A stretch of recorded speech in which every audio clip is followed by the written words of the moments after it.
माता पिता को भी कहना चाहता हूं, गुरुकुल के आचार्यों को, विद्यालयों के प्राचार्यों को मैं कहना चाहता हूं, और यहां बैठे हुए युवक और युवतियों को कहना चाहता हूं, यदि आप स्वस्थ, सुंदर, बलवान बनना चाहते हो, निरोग बनना चाहते हो, बिस्मिल भगत सिंह आजाद के समान यदि अपने भारत की रक्षा करना चाहते हो, तो आज से एक नियम बना लो कि प्रत्येक कन्या को आप बहन कहेंगे और प्रत्येक कन्या दूसरे लड़के को भाई कहेगी। भाई और बहन कहने में ही रोग चले जाते हैं और पवित्रता आ जाती है। करके देखिए, और इसी का प्रयोग कार्यालयों में कीजिए। जो विवाहित है उनको भी मैं कहना चाहता हूं, क्यों नहीं प्रयोग करते? इसलिए नहीं करते ना कि मामला गड़बड़ है।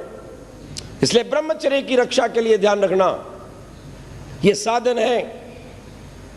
सात्विक भोजन, प्रतिदिन व्यायाम, आपके शरीर की शक्ति खप जाए। ब्रह्मचर्य, सर्वांग आसन, गाय का दूध, सब्जी, दिन भर पानी पीते रहना ताकि कब्ज ना हो। कब्ज नहीं होगी तो ब्रह्मचर्य की रक्षा होगी। रात्रि जल्दी सो जाना। जो रात भर जागते हैं, रात को वायु बढ़ती है, वायु मन को चंचल करती है और वो व्यक्ति कोई भी कुकर्म कर सकता है, वो अपने आपे से बाहर होता है। ध्यान रखना इस बात को। और रात्रि मंत्रों का पाठ करके सोइए। तन्मे मनः शिव संकल्पमस्तु।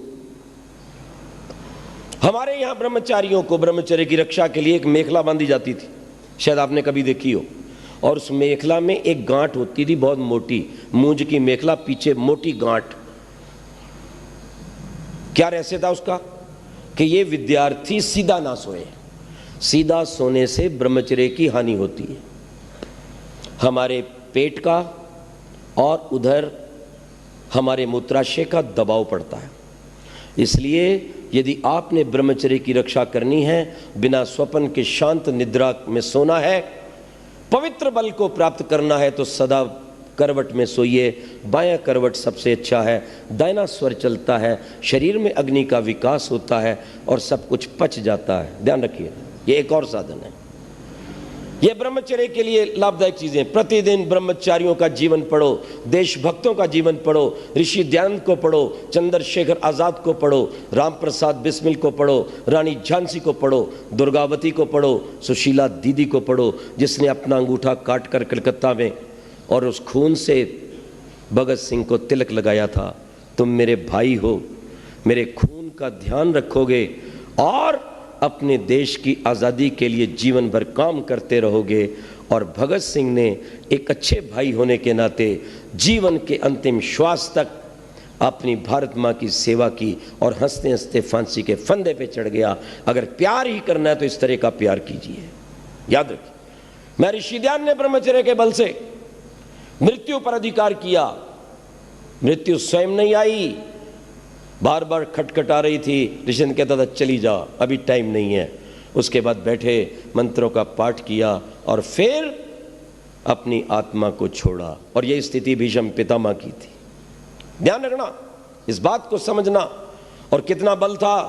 कहते 2 खुखार सांड आ रहे थे, उत्पात कर रहे थे। पूरा बाजार जो था वो भगदड़ में था। स्वामी जी को पता चला बहुत खुखार खांड है। आपको पता ही है, सांड जब लड़ते तो कुछ नहीं देखते। अच्छे भले भले बलवान व्यक्ति डर के पीछे हट जाते। ऋषि दयानंद आगे बढ़े, प्राणायाम भरा, अपने बाजुओं को फैलाया और उन दोनों सांडों के सींगों को पकड़कर धक्का दिया और उन्हें दूर हटा दिया। ब्रह्मचर्य आप में बल भरेगा, सुंदरता बढ़ेगा, तेज भरेगा, बुद्धि को भरेगा, आपको जीने का आनंद आएगा। और जब उस जीवन की ज्योति, ब्रह्मचर्य की ज्योति को लेकर आप ओम का जप करेंगे तो भगवान आपको शीघ्र मिलेगा। पक्की बात कहता हूं। और ठीक इससे विपरीत, अंडा या खाने वाला व्यक्ति 20 जन्म में ब्रह्मचर्य का पालन नहीं कर सकता। वो जरूर अपने जीवन को बर्बाद करेगा, क्योंकि वो उत्तेजना पैदा करता है और वो व्यक्ति व्यसनी बनता है। शराब, मांस, दुराचार, गंदे गीत, अपने हाथों से कुचेष्टा करना, जीवन में गंदे विचार लाना, ये ब्रह्मचर्य का पतन है। जब तक आप 16 वर्ष से बड़े ना हो जाएं, 25 वर्ष से बड़े ना हो जाएं, तब तक विवाह की बात मत सोचें। और सोचें तो इस विचार को लेकर सोचें, मैंने जो जीवन में तप किया है, मैंने जो विद्या प्राप्त की है, मैंने जो संयम किया है इसके द्वारा अगर मैं इसका प्रयोग करूंगा तो अपने देश के लिए अच्छी बलवान सुंदर संतान दूंगा जो अपने देश को स्वतंत्र करवा सके, अन्यथा मैं अपने शरीर की शक्ति को बर्बाद नहीं होने दूंगा। हमेशा इस बात को भूलो। इसलिए भगवान वेद में कहता है अश्मा भवतु नस्तनु।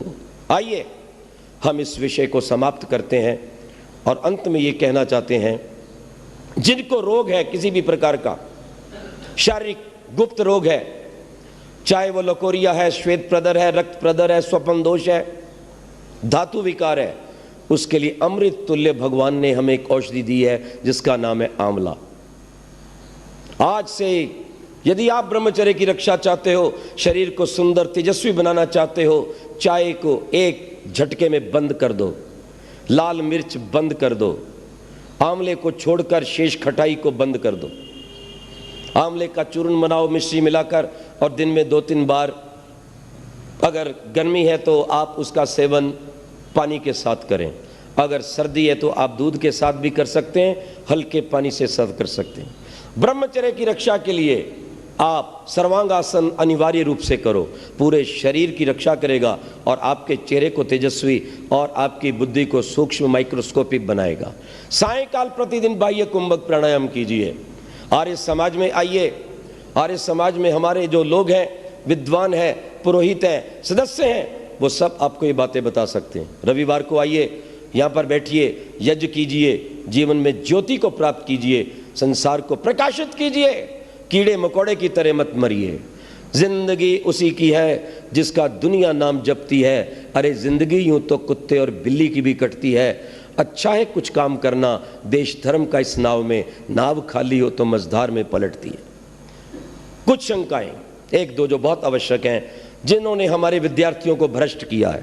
पहली बात, ब्रह्मचर्य की हानि से कोई हानि नहीं, जैसे रोटी खाते हैं वैसे ये काम है। मैंने कहा महामूर्ख, ये रोटी वाला काम नहीं है। रोटी शरीर की आवश्यकता है, वो शरीर में बल बढ़ता है, तेज बढ़ता है, खून बढ़ता है, और इससे कोई चीज़ बढ़ती नहीं, इससे चेहरा जो है धूमल हो जाता है, पाचन क्रिया बिगड़ जाती। जो व्यक्ति ब्रह्मचर्य की हानि करता है, चाहे विद्यार्थी है, चाहे गृहस्थ है, चाहे वो वृद्ध है, पहला काम वो करेगी, उसके चेहरे को बर्बाद कर देगी। दूसरी बात, उसकी भूख कम हो जाएगी। तीसरा काम, उसे बार बार बुखार होगा। चौथा काम, उसे बार बार सर्दी लगेगी और जुकाम होने लग जाएगा। चौथा, पांचवा काम, वो पाइल्स का रोगी होगा। लिख लेना मेरी इन बातों को, मैं दावे के साथ कहता हूं, क्योंकि जो आप खाते हैं वो गाड़ी का तेल है, पेट्रोल है, डीजल है, परंतु एक होता है इंजन ऑयल जिससे गाड़ी चलती है, और अगर इंजन ऑयल समाप्त हो जाए तो इंजन सीज्ड हो जाता है। और इस गाड़ी के लिए जो पानी पीते हैं, दूध रोटी खाते हैं, ये तो है इसकी खुराक, लेकिन इसकी जान जो है, इसका जो आधार है वो है ब्रह्मचर्य। जो इंजन की खुराक है वो ब्रह्मचर्य है। देखो, एक व्यक्ति रक्त देता है, रक्त देने के बाद बैठो भाई बैठो, इसको जूस पिलाओ, इसको दूध पिलाओ, पिलाते हैं कि नहीं? अरे महामूर्ख, उस रक्त से भी 100 गुना अधिक मूल्यवान तत्व हमारे शरीर का ये WRC है। याद रखना, WC, व्हाइट कॉर्पोरल्स, वो ज्यादा मूल्यवान है हमारे शरीर का रज और वीर्य। अगर रक्त देने के ऊपर ध्यान दीजिएगा, जूस चाहिए, तो जो व्यक्ति अपने शरीर की शक्ति को व्यय करता है, जो गृहस्थ अच्छी संतान के लिए अपनी शक्ति का व्यय करते हैं, आयुर्वेद उठा के देखिए क्या लिखा है, वो उसके तुरंत पश्चात दूध पिएं, इलायची डालें, उसमें पौष्टिक पदार्थ डालें कि जो शरीर की शक्ति क्षीण है वो पूर्ण हो जाए। मैं देश के विद्यार्थियों को कहना चाहता हूं, अगर कोई मूर्ख, नादान, नेता, डॉक्टर, अभिनेता तुम्हें गंदी शिक्षा दे तो उसको नकार देना, और ऋषियों की परंपरा पे चलना जिन्होंने ब्रह्मचर्य के द्वारा संसार के अंदर अपना नाम किया और लंबी आयु पाई है। ध्यान रखना इस बात को। इसलिए मैं कहना चाहता हूं, उस रक्त से भी ज्यादा कीमती हमारे शरीर का रज और वीर्य है। ध्यान दो इस बात की ओर। कुछ लोग कहते हैं इससे कुछ फर्क नहीं पड़ता। ध्यान देना, तितलियां जब संसार की वृद्धि करती हैं, परस्पर जुड़ती हैं, तो मृत्यु का शिकार हो जाती हैं। आज के दिन गहराई से देखिए, जितने आपके हृदय रोग हैं, जितनी शुगर की बीमारी है, ध्यान देना, इन सब का एक मौलिक कारण है ब्रह्मचर्य की हत्या की संयम कोई नहीं करवा रहा। इसलिए ऋषि ज्ञान ने कहा था गृहस्थ आश्रम में होते हुए भी अगर संयम और ऋतुगामी है तो ब्रह्मचारी के तुल्य है। मैं अपने भाइयों को, बहनों को, विद्यार्थियों को यही कहना चाहता हूं, अगर जीवन का, धरती का सुख लेना है और शक्ति को अपनी मुट्ठी में बंद करना है तो ब्रह्मचर्य का पालन करो। कौन कितना सुंदर है, कौन कितना, किसका चित्र कितना सुंदर है, जितना उसका चरित्र सुंदर है। ध्यान दीजिएगा इस बात को। इसी ब्रह्मचर्य को आज केवल हमारे ऋषि नहीं, विदेशी डॉक्टरों ने भी माना है और उसे जीवन का प्लाज्मा कहा है, जिसके ऊपर ये शरीर खड़ा है, जो विद्युत शक्ति देता है, जो अंदर से चार्ज करता है पूरी बॉडी को। आज जो इतने भयंकर रोग आए हैं, ये आए इसलिए हैं कि ब्रह्मचर्य को विनष्ट किया जाता है। ईश्वर की अपार कृपा हो आप पर।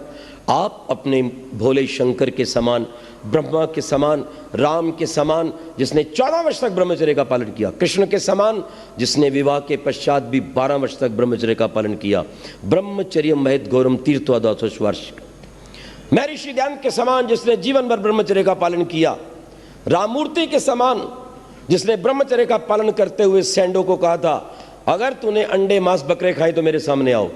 कहते हैं 2 मुक्के मारे थे सैंडो ने राममूर्ति को।